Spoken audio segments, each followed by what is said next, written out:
All right. Today on Shift Talk, we have none other than Laura Ulrich on again. I'm so excited because we had her on about a year ago and she's been extremely busy over the last 12 months. She's the senior regional economist at the Federal Reserve Bank of Richmond. Did I get that right? Because Yes, it's quite correct. the title. I'm excited to catch up. So let's start with that. Has Laura been up to over the last year? I'd be happy to make a very long journey short. Essentially, when I started studying community colleges about 5.5 years ago, I realized really early on that community colleges, which typically are 2-year or shorter programs, technical programs, and programs that are designed to transfer to 4-year degrees, their outcomes are actually measured in the exact same way that 4-year colleges outcomes are I measured remember that. federally. And this was like a strange mismatch to me because they are a fundamentally different type of institution. I've worked at a 4-year university for 12 years. I'm intimately familiar with how a 4-year institution works. And when I started learning more about community colleges, I realized how fundamentally different Right. they are. Also, community colleges are very different because they are serving local students generally for local employment, which is very different than colleges, which typically draw students in from a much larger geographic area. And after trying to find a good way, we tried to identify if someone else was doing good work to measure college outcomes. We couldn't find exactly what we were looking for. So 3 years ago, we decided to create our own measure. We started with a very small 10-school pilot. We then went to 63 schools in the second Oh, year. So wow. that was been the last year when I was here. We made a big jump to 63. And this year we jumped to 122, which is all the community colleges in our district. And next year, we start going national. We're going to push this thing out nationally. So a lot of my work has been learning about workforce, learning about different industries, but also have just been overwhelmed with the external interest in the work that we've been doing. What you're hearing from local businesses, they could be global businesses that have a local presence. What's the impact they're seeing from these partnerships, from these programs? Because that's obviously in my line of work, I'm talking to a lot of manufacturers. Every one of them is struggling with how do I attract and especially retain quality skilled workers right now? Yeah, I think employers are starting to learn that we are in this new labor paradigm. Things do look different now than they did Right. before. Partially that's because of the supply and demand of labor, right? The demand for labor remains very strong, especially in this part of the country, and the supply is somewhat Yeah. constrained because of the demographic shifts and the growing of America, and then some other demographic challenges as well. So I think employers are starting to learn that they may have to get in on the front end of some of these programs. I think before, in a world where it's pretty easy to get a worker, Right. you can find a worker, people are happy to come work for you. The best thing you can do for a community college or a university is to hire their students, That's right? it. Like employers might think, yeah, I support the local community college. I hire 2 people a year from there. But what we're seeing is that really is not enough now. And so there are employers that are getting in more on the front end development side of Hmm. programs and sponsoring programs so that when you're in that automotive class every single day, you're seeing their logo up on the Right. wall.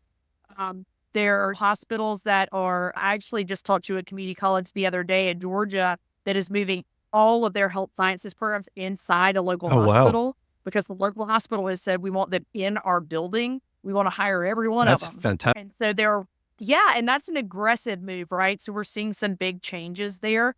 But let me tell you why this is so important, Adam. All the time we hear things like we need more nurses, we need more welders, all these Right. things. But education funding does not work in a way that allows for this just like instant substitution of fields. So I often joke about the fact I'm an economics professor, was for a very long time. For me to teach a class in economics, I need a whiteboard and a marker. This is what I need. I really like to have 2 markers so I can draw a prettier graph, it make it colorful. But I could get by with one You're marker. so high maintenance, Okay. Laura. I know. A nursing dummy can cost Right. $150,000. A welding bay is super expensive. A single dummy that has teeth on it for dental hygiene, Right. like fake head, real teeth, imagine what this looks like. It's just as Yeah. I was going creepy to as you're say, picturing, is $35,000. right.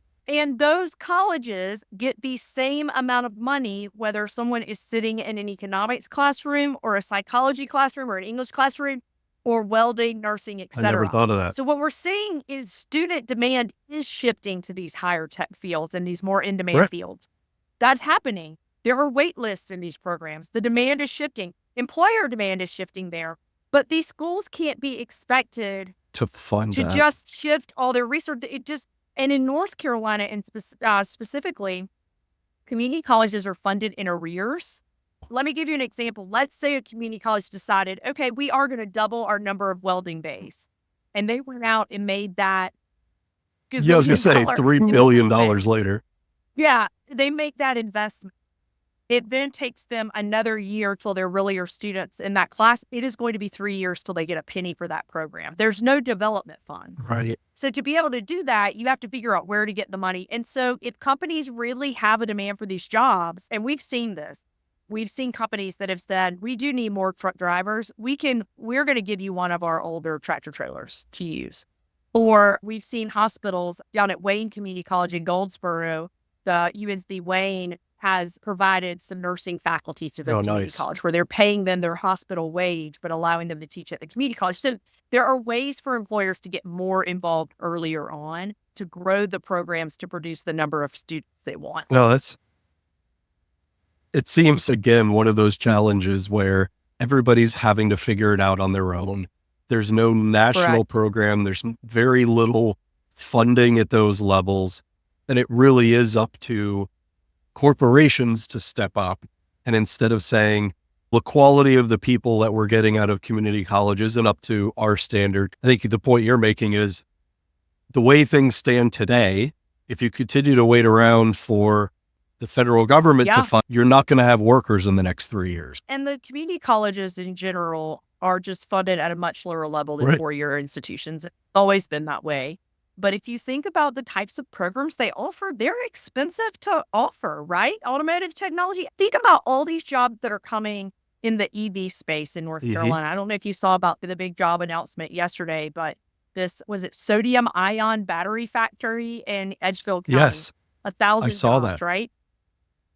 How expensive is it to train people to work on sodium ion battery? I have no idea because I had to look up sodium ion battery, but it sounds very expensive. Yes. And I know it's more expensive than me teaching an economics class. So the economic realities of that are what they are. And I think one of the things that's been really nice about the Federal Reserve getting into this work in a deeper way, we've always done some work on community colleges, but really digging in, is we have to remain nonpartisan and apolitical. That's part of our deal. We are not in this to talk about politics or who should be doing this or who should be doing that. It really is about the economics of it. And that has been very welcomed in this space because unfortunately, all this education stuff gets very politicized. I'm sure. It becomes very political and we just can't play in that sandbox. No, this is the reality of what you have to deal with. Here's the data, here's the results of what we're finding, and here's some recommendations on solutions. That's right. I think what's interesting is the way companies are seeing the opportunity to get in earlier, to start that education process while even employing, because again, it comes back to the economics of how many students can afford to go to dental school or go to a welding or electronics school while not earning an income. Right. So a lot of them I've been hearing about are talking about a on-the-job training plus we will help cover tuition. Yeah, I think this is a natural result of tightening labor supply. If you look at other periods of time when labor supply was tight, so one of the periods of time that I like to talk about is post-World War II. You had fewer women in the labor force by a large amount, and a lot of the men that came back from the war took advantage of the GI Bill and went back to school. So you have very tight labor supply. This is the period of time when employer-based health insurance really started popping up. This is when labor unions got very strong. And that is not random. It is because it was hard to find people. And so you had to create things they wanted to keep them. That's right. I don't see this period of time as being much different. I don't think we're going to go back to having big labor unions, but instead we're hearing about things like you just described or companies paying to build childcare facilities. I've heard the new Toyota plant in North Carolina will have a 24/7 childcare facility, that is revolutionary. It- That is something that you probably would not have seen anywhere 10 or 15 years ago. And that's because of tightening labor supply. This is, if you want to have good people and, like you said, retain them, you've got to provide them something beyond a wage, because the reality is in many communities, not everywhere, but in many communities, they could just go elsewhere. No, it's funny. Our president, Todd Warner, who was actually walking behind me, we timed that really well. How you doing? He goes on LinkedIn and does these little old man rants. And it's funny to see, because he is out there saying things like, we know the working world has changed. We can all complain about it, just to like your point. Yeah. You can blame it on whatever it is you'd like. You can say it's laziness. You can say people don't want to work. You can say it's political. Right. It doesn't matter. The reality is Right. the way people want to work has changed. And if you don't offer incentives, A, it being financial first and foremost, but B, being Right. things like you said, flexibility in their schedule, or Yeah. daycare provisions, or transportation, you are not going to attract and retain talent in this market, because there are other options, and they can There are just other options. Right. go someplace else to work where maybe they don't need a certificate or a degree of any type. And I think the key is talking to potential employees to help them appreciate that these industries have a lot of potential. And I know that's Right. I've got young kids. It is hard to get them thinking about anything further than this afternoon and Yeah. what, Yes. Fortnite skin they're going to buy next. And when you start explaining to them, hey, this is a job. Yes, it may start off at $18, $19 an hour, but in 5 years, you could be making nearly $40 an hour. I joke, and you've probably even heard me say this shit before, but I always joke that my children hate that this is my area of research, because I'm really intense with them about work and about choice of education path and things like that. I love my children, but I also want them all three out of my house at a certain point. Before 30. But yes. But what I'm also learning is that these skills you learn in some of these other types of jobs and in these other experiences are also highly valued by companies and by employers and jobs that do require higher skills. So I'm going to give you I was going to say, my unpack son. that. So I'm going to give you two examples with my kids. My oldest son worked at a grocery store in high school. Mhm. He chose to work at a grocery store, but he did not enjoy this experience. He didn't really complain because he knew not to bark up that tree, but he did not love being a grocery bagger. He felt like people talked to him too much in the line. Okay, whatever. So he goes off to college, and he has majored in math and economics and minor statistics.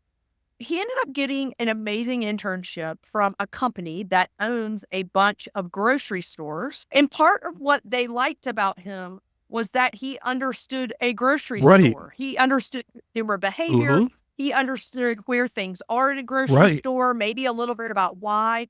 They loved that. And similarly, I'll tell you, my middle son he would like to go to med school one day, and just about anybody will tell you that if you want to go to med school, the smartest thing to do is to become an EMT or a medical assistant while you're in That's high right. school, or get that certificate or credential before you go to college, and then work in those jobs That's right. while you're in college, because med schools, yeah, they see you can do biology and chemistry, but can you actually help a Well, person? Can you, like, if someone's unconscious, do you step over them and walk out the door? Do you have that patient care Right. experience and interest?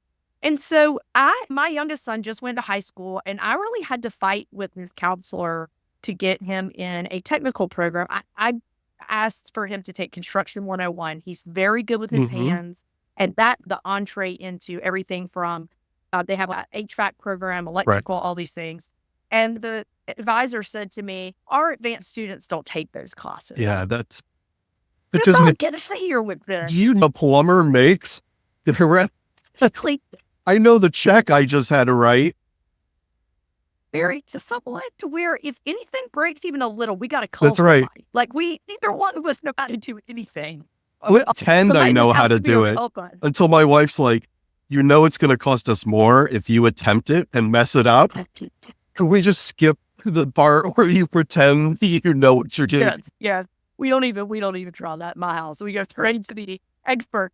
But for that to be the mentality, Yes. though, that to go take a construction 101 class, you would need to be a weak student to make that choice, Yes. or that making that choice is at some level like a failure is just Oh, it breaks my ridiculous. I heart. mean, from a economic perspective, from a workforce Mhm. perspective, it's just hard for me to believe that anybody along the line would think that was a mistake to have some of those Well, and skills. It's what's just shocking not is going to be fair. I definitely experienced that growing up. I'm sure you did as well, right? That the path to success is a corporate job, getting a Yes, 4-year degree, yes, and anything, going to a technical college or a community college, right. it's that face that already Mhm. scrunches up where I could Yes, imagine going to my parents and saying, instead of going to the University of Florida, I want to go to Palm Beach Community College. And right. like, it probably would have just disowned me. It's right there and then. And to think that in 2024, those same conversations are Mhm. still happening when I think about my daughter who's going to start making decisions about what if Right. any college she's going to do, I'm actually hesitant to say, oh, you should really pursue economics, Mhm. finance, because the way technology is progressing, I'm actually leaning towards if you go into some type of electrical work or trade, technology and AI isn't coming for those jobs in the next decade. Right, that's right. We're still gonna need plumbers. I don't disagree with that, and I think having better data to show that the outcomes at these schools are actually better than what the current data show is a big part. It's a big step towards changing the Yes. conversation. And this may be a sideways question. Do you think we'll see, because I know you post all the time about enrollment in 4-year universities Yes, continuing to decline. yes. Do you think we'll see the traditional university systems shift towards creating more technical short-term programs? Well, This is a great question. I think we are in an incredibly interesting time for higher ed. Because if you haven't heard about the FAFSA debacle, you can read about that online. You can find me on LinkedIn and read all the things I've written about the FAFSA issue this year. yeah, The FAFSA completions for those who graduated high school back in May are down almost 10% this year. That wow. would predict in relative Yeah. terms, I huge was going to say, decline in how big is enrollment this year. that We'll see what actually happens. historically? I joke with people, but I'm serious when I'm saying it. I don't want Adam. I don't want you to not be able to go to sleep tonight because you're worried about Chapel Yeah, Hill. I don't want you to think that Chapel Hill's not going to make it or Wake Forest. they're going to be They're just fine. fine. They're fine. They're going to be fine. They have such low admissions rates that they have a very long wait Right. list. And if they don't get the students they want, they can go down that wait list and fill their freshman class. This is an acceleration of a pattern we've already seen in recent years where we have this very bizarre transmission going on where more people are questioning the value of a 4-year higher Mm, education. There's lots of survey data to show that. Where from a data perspective, going and paying for a college degree is still worth it in almost all cases. You get more income over your okay. lifetime than you would if you did a bachelor's degree. But people are questioning it, Yeah, and perception's reality, right? So that's impacting enrollment. Um, but at the same time, we have schools. So there was a great New York Times article recently about Vanderbilt University. Next year will be the first university in the country to cost over $100,000 a mm, year. Their admissions rate is acceptance rate is somewhere between 6 to right. 10%. So they're having to fight people away to pay $100,000 a year. So that's happening at the same time that other people are saying, hey, this may not be worth it. So there's this Yes. bifurcation that really seems to be happening in a pretty significant way. I think middle income to lower income students are really questioning it more. And some of those students, instead of going to regional publics or these smaller tuition independent privates, are going to be choosing to go to community colleges. So this year, my prediction, we'll see if I'm right. We'll know in just a few weeks. I could be wrong, but my prediction is that this year, the strong flagships, the strong elite privates are fine. The Right. tuition dependent privates and many regional publics have a very hard time with enrollment this year, and community colleges are up pretty significantly in this part of the country. I think the one thing that does give me hope is this younger generation is definitely, well, they're built different, right? Yes, they are. But they're so open and driven by this idea of being their own boss, of being in Mhm. control of their time, their work-life balance. For you and me, it's, oh, well, I didn't answer any emails this weekend, so that was like awesome.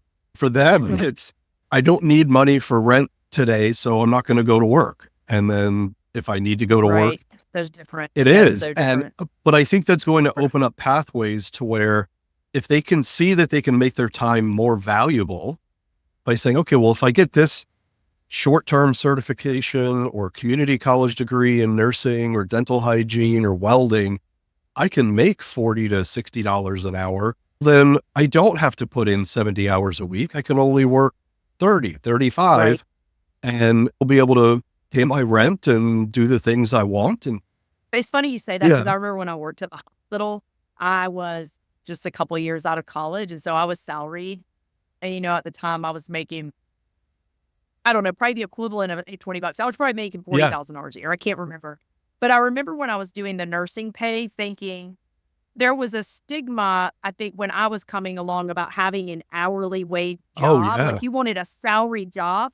But then I was watching these nurses and it would come time for Christmas and they would just work at night yes, and extra weekend shift and make enough money for all their kids' yep, Christmas presents in one weekend. huh, And I remember thinking, like, there's side things about yes, this.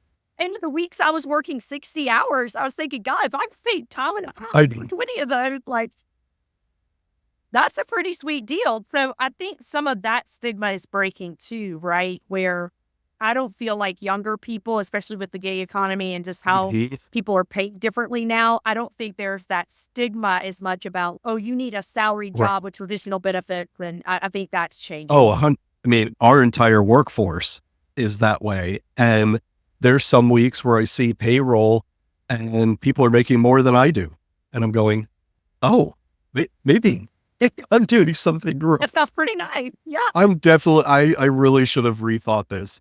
Yeah. And But you do, like you said, in some regards, depending on who you work for, have more control in that way, right? correct. You can control that more, depending on where you work and what field you're in. And so I think for certain people, that's highly attractive. Oh, it is.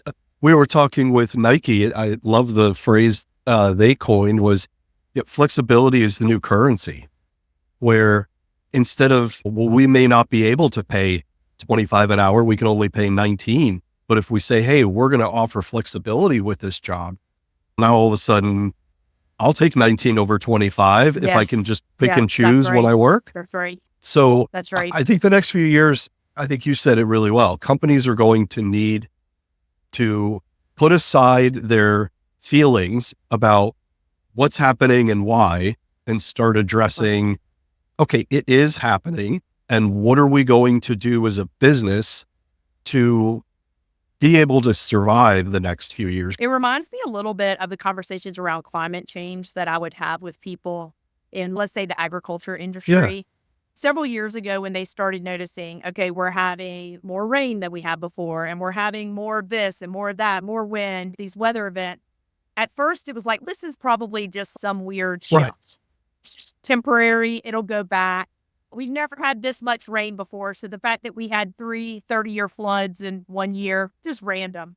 But today, this morning, I was talking to a Hmm. farmer and I asked him about some of the extreme weather we've had in the Carolinas this year because we were just where I live, trapped in Yep. Hurricane Debbie for what felt like a week and a half. Yes.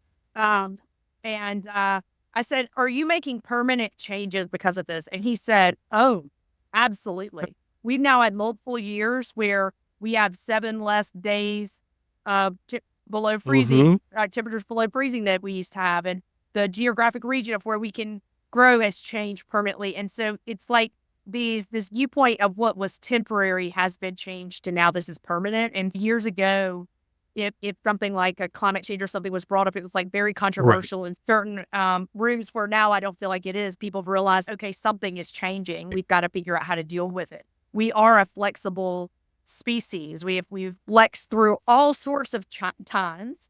Those of us, I think, in our generations have had to be less flexible. And so it's harder for us to imagine that. Yeah. But if I think about the flexibility my grandfather had to have in his lifetime, Right. pretty flexible. And we'll be able to adjust to the new labor force. But like you said, I think part of it is people realizing this isn't just this isn't a COVID thing. This isn't a 1 year, 2 year thing. There are some parts of this that are going to have longer legs. Real quick, I want to hear what you've got coming up. You've been busy. I'm guessing you're going to be staying busy. Yes, very busy. A few things. Number one, my job changed as of today. So that's exciting. Congrats. Yeah. So I'm still at the Richmond Fed. But because this work has become so busy, this is now my full-time gigs. And so now I will be doing this education workforce stuff full-time across Oh, our that's so district. exciting. Super Congratulations. exciting. Yeah. Thank you. And I've got a team behind me that's working on it too. So this is really exciting for me as a true geek. I was going to say, this is all from more Amazing spreadsheets. Exactly. Yeah. Lots more spreadsheets. So that's exciting. And then on November 19th, we will be having a go live event for our 2024 survey results. So we're super excited about that, about showing what we find. So that'll be November 19th. And you'll be able to see that event soon on richmondfed.org. But also, if you find me on LinkedIn, I'll be posting about it a lot, I'm sure, because it's my responsibility to get people. It's all right. No, definitely. If you're not already following Laura, please go on LinkedIn, look her up right now. It is not your typical boring economist speak. Even I can follow it. So I love seeing your posts and the information you put out, because it's really helpful from a real world standpoint of what's going on in the world, what's happening in education, what's happening with companies, what's happening with workers. And I love how you bring that to life to make sense of it for the common folk to go, oh, okay. So anyway, go follow Laura. Really appreciate you coming on the show again. I knew it was going to be fabulous. Yeah, I could talk all day about this stuff. I appreciate the opportunity. Yeah.